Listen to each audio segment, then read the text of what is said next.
اللہم صلی علی محمد وآل محمد۔ السلام علیکم ورحمۃ اللہ وبرکاتہ۔ اعوذ باللہ من الشیطان الرجیم، بسم اللہ الرحمن الرحیم۔ آج کا موضوع ہے 25ویں ذیقعد کی رات اور 25ویں ذیقعد کا دن۔ یہ وہ رات ہے کہ جس میں خانہ کعبہ کے نیچے زمین پانی پر بچھائی گئی تھی۔ یہ بڑی فضیلت والی رات ہے، اس میں اللہ کی رحمت نازل ہوتی ہے، لہٰذا اس میں مصروف عبادت رہنا باعث اجر و ثواب ہے۔ اسی رات میں حضرت ابراہیم علیہ السلام اور حضرت عیسیٰ علیہ السلام کی ولادت باسعادت ہوئی۔ 25ویں ذیقعد کا دن بہت متبرک دن ہے۔ یہی وہ دن ہوگا کہ جب قائم آل محمد علیہ السلام کا قیام شروع ہوگا۔ یہ دن سال کے ان 4 دنوں میں سے ایک دن ہے کہ جس میں مستحب روزہ رکھنے کی بہت فضیلت ہے۔ جو شخص اس دن روزہ رکھے گا تو گویا اس نے 60 مہینوں کے روزے رکھے۔ البتہ ایک روایت میں ہے کہ اس دن کا روزہ 70 سال کے روزے کی مانند ہے، بلکہ ایک اور روایت میں ہے کہ اس دن کا روزہ 70 سال کے گناہوں کا کفارہ ہے۔ یہاں پہ ایک نقطہ آپ کی سماعتوں کی نظر کرنا چاہوں گا،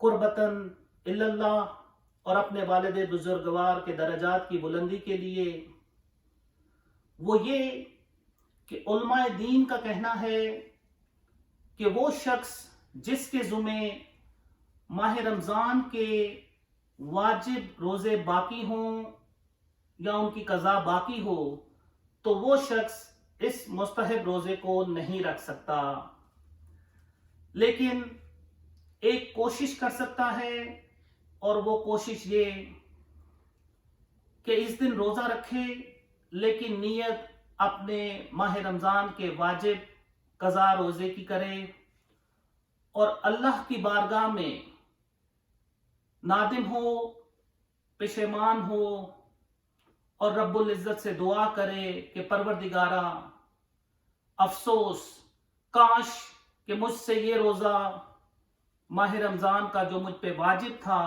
قضا نہ ہوا ہوتا تو میں ماہ ذیقعد کے اس مستحب روزے کو رکھ لیتا۔ تو انشاءاللہ پروردگار کرم کر سکتا ہے، کیونکہ ہمارا ایمان ہے ان اللہ علی کل شیء قدیر، کہ میرا پروردگار ہر چیز پر قادر ہے۔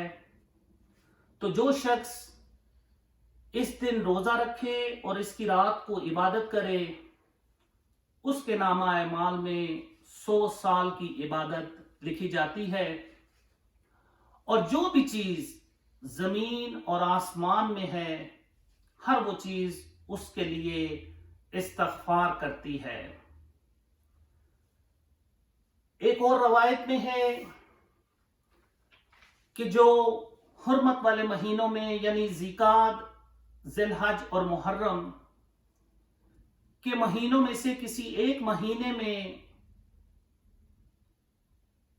یعنی 3 دن یعنی جمعرات، جمعہ اور ہفتہ متواتر روزے رکھے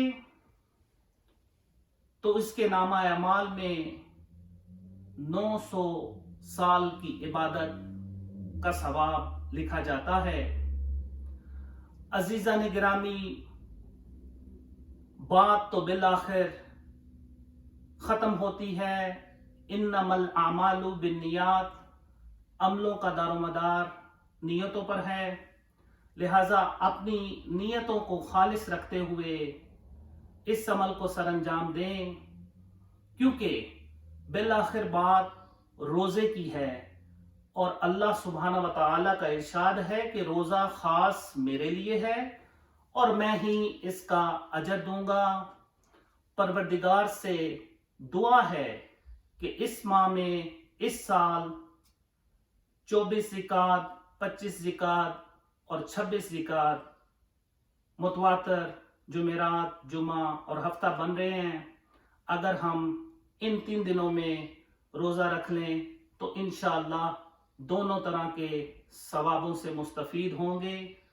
اللہ سبحانہ و تعالی ہم سب کو ماہ زکوٰۃ کے ان متبرک دنوں میں روزہ رکھنے کی توفیق عطا فرمائے. الحمدللہ رب العالمین. اللہم صلی علی محمد و آل محمد.